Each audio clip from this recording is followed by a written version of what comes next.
Traffic, leads, and good marketing ROI. That's the quality conversation we're going to have today. And I've got a couple of legends from our team. Shivam, welcome back to the show. You're becoming an all-star favourite. You keep getting asked for around the country. Welcome back, mate. As far as our stats go and our metrics, what are some good happenings, good stories that are going on at the moment? I know you've been running these market reports. How's that come about? Yeah, mate, we're smashing records. Daily records are getting smashed, yearly records are getting smashed. And year-on-year growth is phenomenal for the demand on our marketplace. And that's why we are in front of this camera today. That's what wakes me up every morning. That should be a good quality conversation for all these steel pushers today. I'm sure they're interested in that. We've got a new guest to the show today as well. One of our SEO experts. We call him Samio, but everyone else in the world would know him as Sam. Welcome, Sam. Thanks, Steve. What are you seeing out there at the moment? Well, from an SEO perspective, Machine Q is doing really well. We've seen traffic growth year on year up to 50% increase across the whole site. In some industries, we've even seen over 100% growth over a year. So it's massive at the moment. Yeah, and I think you've been a huge part in, helping us implement that. So further into the show, we're going to get into the pitfalls and a few other things. So this is a much watched show. Mick Brown, welcome back, brother. We're on brand, we're on marketing. If you want to talk those things, return on investment for marketing, he's the man to have about. Mick, welcome. Thanks, Steve. Yeah, we've come up with something pretty special with Shivam and the Big Orange Report Daily. It's a way for us to share some of those good news stories that we're seeing from the control room of Machines for You and sort of a canary down the coal mine of what the industry is actually doing. We decided to actually put that out to the market, and it's been very, very well received. So I'm looking forward to getting into that in this episode. So let's crack on and get straight into it. The big topic, the pitfalls, because we've all been sold the dream, and we're 14 years down the track, and I've been sold a few dreams by these consultants who come and visit us, Shivam. And, that black magic, one day we're going to have you on the front page of Google. What do you reckon? Can we get there with certain keywords, Shivam? Look, it's a very interesting one, Steve. Over the years, I've worked with enough consultants and enough promises, and end of the day, they don't know your business. They're outsiders. Quite often, you know where the traffic is going to come from, and the intelligence sits with you. Or the keywords, or the equipment, or the buyers, that intelligence sits with you, and Sam will probably confirm what I'm saying, but no one outside your business can help you in bringing more traffic or demand in than you yourself. So what's some big pitfalls you think some of these steel pushers, machinery dealers around the country can get led into, Sam, from your experience? I guess the biggest thing is SEO. The recipe for good SEO is very simple, but the application can be quite complex. So it's probably easy for me to talk about what you need to do right. At the functional level for SEO, you basically need to win in 3 areas. You need good content, you need promotion of your site, which is basically backlinks, and you need good user experience. If you have that, you'll win. At a business level, you have to have the team to do that work. You need people to produce the content, a technically sound website that's going to display that content properly, and someone who's going to be accountable. Someone who's going to be accountable for the promotion of the website and the results generated. With that, content is the big one. Good content is going to help you no matter what platform you're on. That might be Google, that might be Machines for You, anywhere. If your content is good, you're going to win. And we hear that all the time, don't we? Content is king, but that just backs it up. And I know when we first had conversations with you, years ago, it was like, when you started talking about content is king, we were like, yeah, we've been saying that for a long time. And all these, some of these others who came along with all these little shortcuts, they didn't have the conversation about content, did they, Mick? They just brushed over it. And what's some of the, AdWords or organic, Mick? Do they work on both, or do they split it up, or what are you thinking? Yeah, well, the hard work and resources that need to go into good SEO is not about the short term. It's actually about ongoing, and it's why third-party SEO and SEM agencies can tend to fall a little bit short of the mark. Unfortunately, when it comes to SEO, a lot of companies will try and take that shortcut and try and get ahead and try and get on page one, and naturally AdWords and spending a little bit of money is the way to go. But you'll remember, Steve, that AdWords ain't what they used to be when it comes to spending. They're a lot more expensive now. It's a lot more competitive. Everybody's doing it. And unfortunately, well, not unfortunately, but if you're serious about it, and I think a lot of our steel pushers should be, you actually have to put in the hard yards and the resources. And AdWords just becomes a part of that. And it needs to be about smart spending of your dollars. Yeah, it's funny you say that. I remember back, because I used to get a machinery dealer on, and then my job was to actually run the AdWords. And I got so upset one day when the AdWord was started going to 20 cents. I was like, there's no way I'm bidding on that. That is absolutely ridiculous. I'm not bidding on each bander for 20 cents. Sam's smiling over there. What's each bander now? He's about it's like $2 to $3, $4 sometimes. Yeah, way more. I wish it was 20 cents. Yeah, crazy. So what about, the expectations, Shivam? What are, we got to be a bit calmer and set everyone's expectations in the business, because I know the accountants in the conversation, decision makers in the conversation, and then of course, what are some of the expectations you think you should have? Yeah, see, the word expectations has to correlate to your marketing dollars or marketing resources you have. That's where the whole expectation stands with. You can't have an expectation of something bigger than the resources you have. Next comes is the smartness of those expectations. So let's say you've got a budget to build a website and your end goal is to increase your sales by X percentage. If that is not set as a right expectation from day one for your team or an outsourced provider who is building those website, then that's not going to function. So it is utmost important that you are, if in this business producing sales or you need leads, then you make sure that the expectations have been set right from day dot for that marketing dollar which is spent on that channel. Yeah, really good point. And, right back at the start, I mean, you were a full programmer, what did you know about SEO? You were making our website, and you quite quickly learned that building of a website goes hand in hand with SEO, doesn't it? Yeah, I mean, a business is going to cut off an expense because the accountant is going to tell them there's not enough return in this expense stream if you cannot demonstrate that you have achieved sales leads from that. And Mick and Sam will attest to that big time in the large businesses. That's where the whole cost center and ROI conversations come into. And you've got to do that at the smallest level in a small business as well, or a medium-sized enterprise as well. Yeah, well, Sam, what sort of traffic should some of these steel pushers, machinery dealers across the country be expecting? It's a hard question to answer. It's how long is a piece of string kind of question. Like in taking a new website, for example, it could take 6 months to never to get traffic, to get substantial traffic from Google. Like I remember there's a study from Ahrefs done about a year back, and they looked at about 2 million pages on the web. And of those 2 million pages, 90% got no traffic at all from Google. Like that's how competitive it is now. There are so many pages out there that just get none. Even after a year old or more, they just get no traffic. It's an interesting one, isn't it? It's like the old gold medal, in the 100 meters. Old Usain Bolt, we all know him and he's this legend, but do we know who came second? Do we know who came third?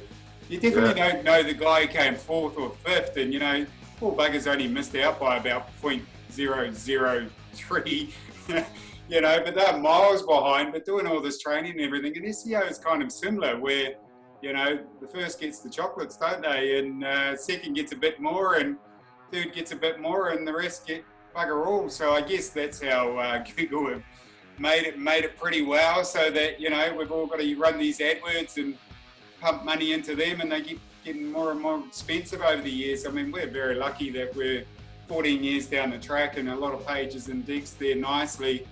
I'd hate to go and start out today, Mick Brown, and try and bring a marketplace to life. So what about return on investment, Mick? Let's have a chat about that. Responsibilities, do you have the whole team responsible for it, or you want to break it down a bit more? Yeah, well, you've got your heads of department, sales, marketing. For us, it's about product and development, and having one person actually completely responsible for the KPIs that are involved in each of those departments is critical. You know, you work as a brains trust, you work as a group, you work as a leadership team the way that we do. We've got our 10 a.m. meetings every morning. But ultimately, there needs to be one person who actually cares and is responsible and is held accountable for the stats that come through when it comes to return on investment.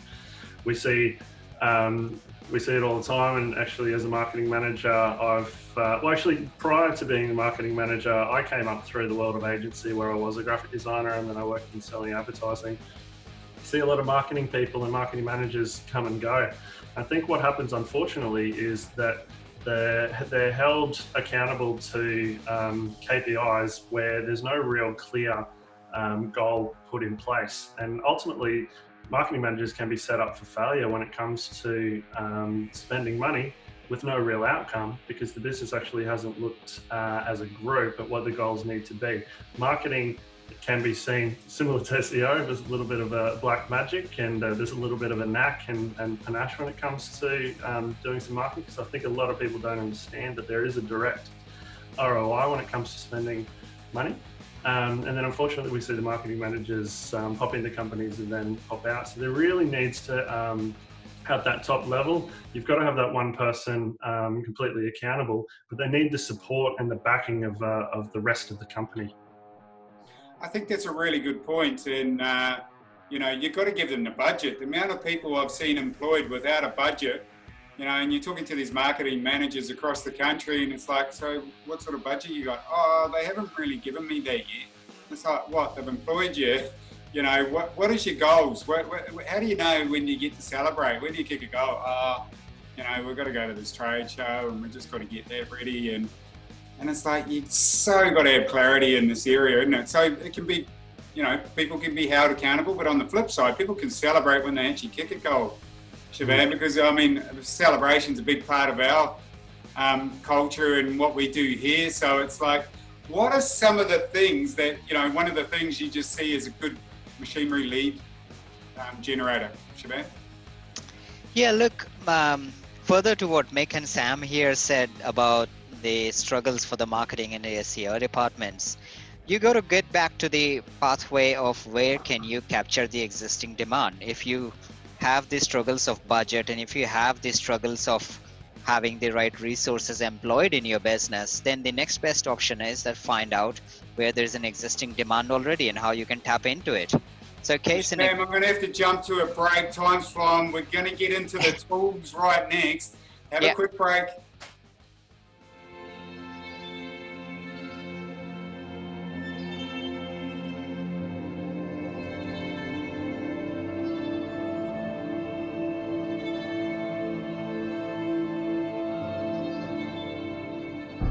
For me, everything I do, I've got to try and achieve this level, and I really felt like I'm at this level now. The whole point of this for me was to unlock more potential. How do you go to the next level again, and how do you keep stepping up and just incrementally from here on in? I want to see what I'm capable of. I'm in business. I felt like I was kind of stuck in a bit of a rut, and wanted to get to the next level. So I felt in areas of my life I wasn't showing up, and I wanted somebody to hold me accountable to that. I've got big ambitions on what I want to achieve, and if I can't be a good leader, it won't happen. No idea really what we're in for, and I expect it to be challenging. I expect it to be tough. But if we don't have that, then we're not going to move forward. There's a greater level, and then again 6 months later, there's a greater level. Your awareness just continually expand to grow. Don't hold back.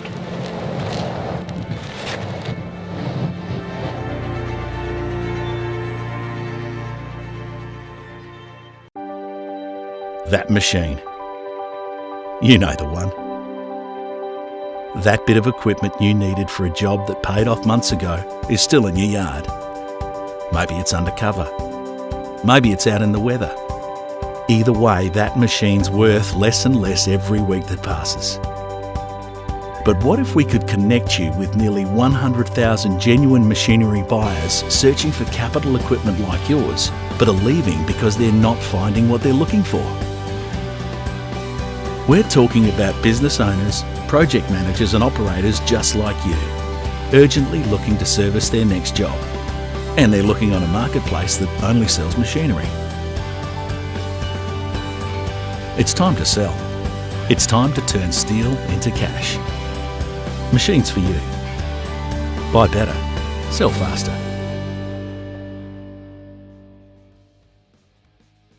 Welcome back, all you steel pushers.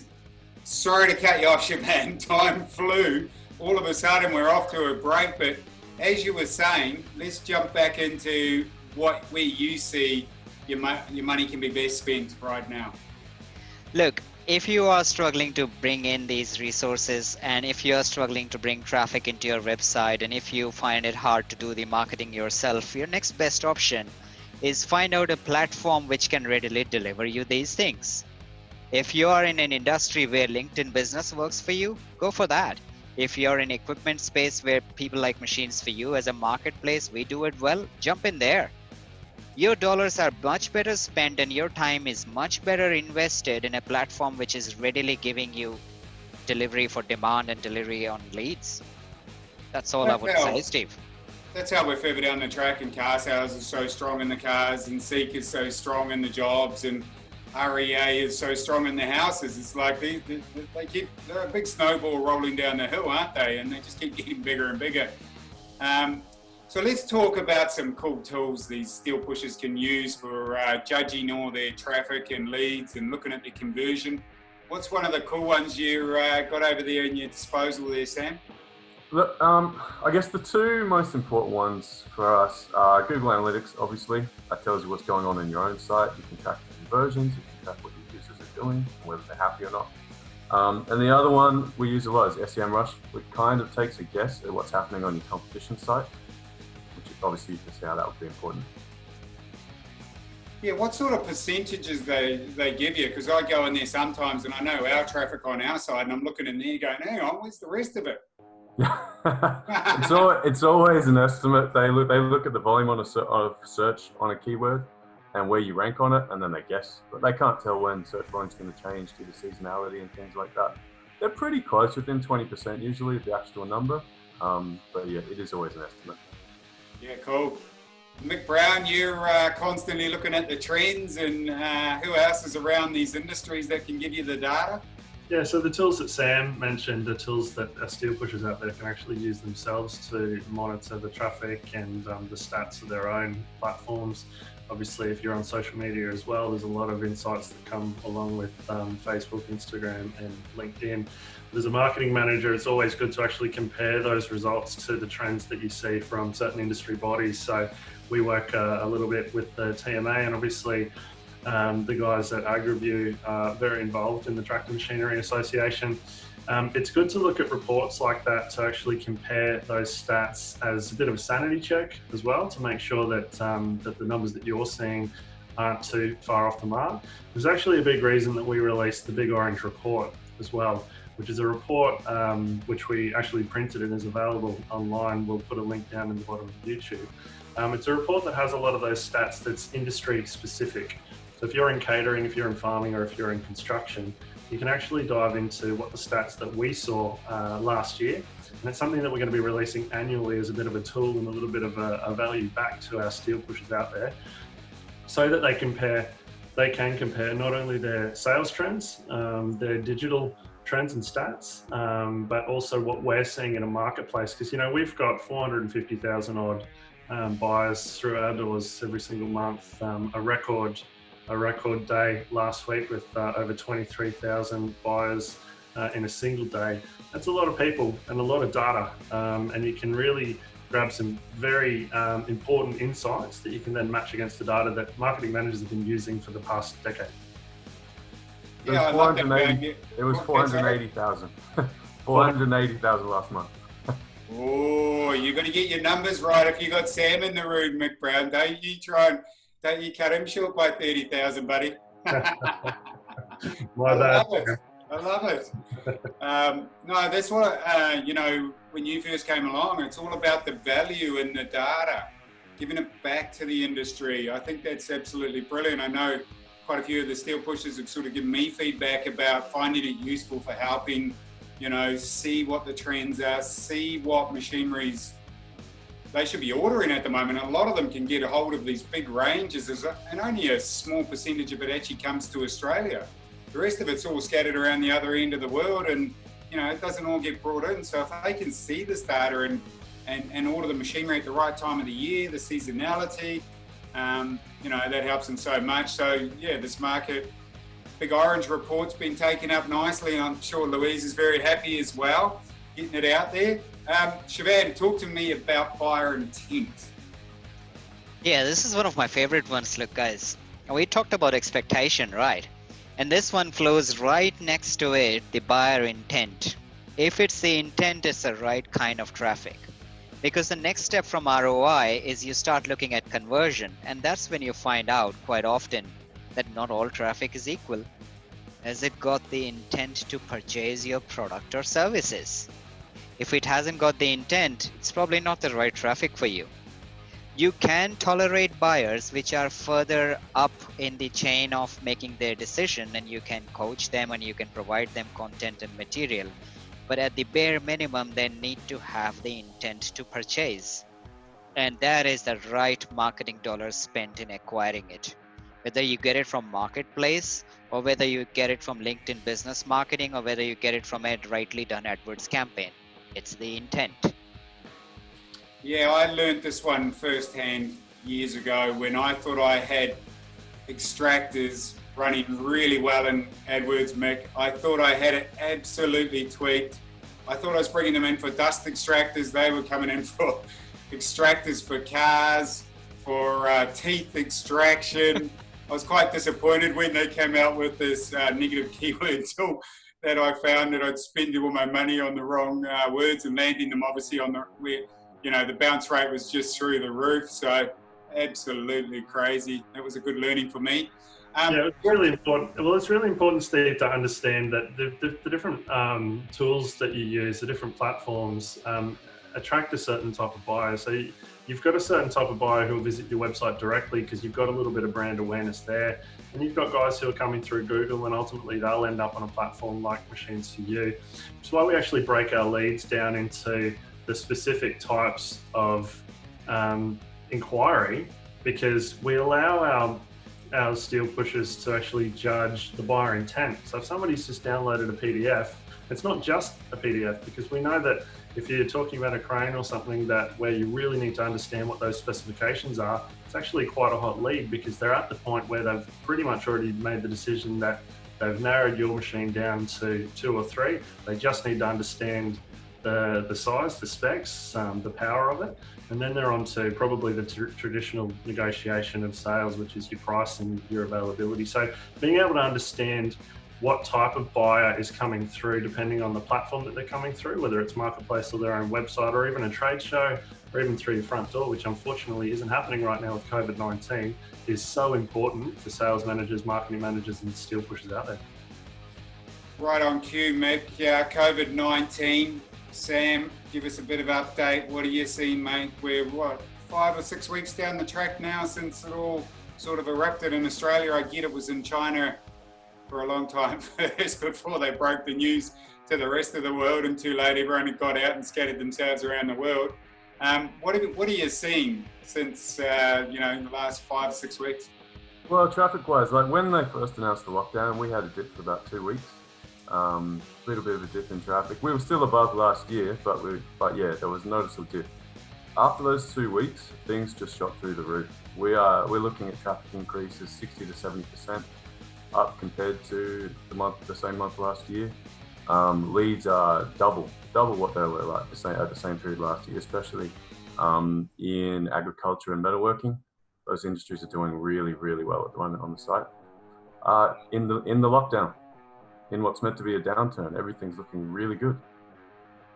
But it stands to reason, isn't it? Like we've all got our computers and our phones with us 24/7. Yeah, I know. I was really interested to see where it would go, because it went through the 2008 financial crunch. Shabam, you were with us, and we were like, "Oh Jesus, what does this mean for us?" We're back out the back door. We've been going 2 years, and it just expanded and just kept going, didn't it? So it stands to reason, there's still people who need machinery, whether it's used, whether they need parts, whether they're going to still need to hire. The industry still carries on, doesn't it, with capital equipment? So what are some of the things you're noticing there? Yeah, look, as I say in my daily orange catch-ups in the morning, what we are noticing is this unprecedented demand on the use, especially around manufacturing and ag. And what Sam said is directly translated into buyer behavior on our marketplace. And you got to realize this is not a hard one to figure out. The borders are closed. The government is not letting ships come in that easily. If they do come in, they're very delayed. The other countries who manufacture stuff are not sending more. But we've got industries still open. And you steel pushers out there. This is the time now where you have less people walking in through your showroom, so you've actually started thinking about it as well, what you need to stock. And we're seeing more transactions in the online space. There is a lot more inquiries going through, there is a lot more conversations happening at the moment, as opposed to same time last year, even though the markets were open technically last year. So look, stats-wise, it's all up there. Engagements are all up. People are inquiring on the machinery. And end of financial year is coming in. So with the government announced incentives, this is bound to go up. There is no doubt about it in our minds. Yeah, and Mick, what about from a marketing brand point of view? Obviously all these trade shows and field days have been postponed, and some of them have been postponed till November, December. Who knows where it turns up? Maybe they end up February, March, maybe they end up May next year. Who knows? We used to go to a lot of trade shows, maybe, 6 or 7 a year, and then send the team to another 10.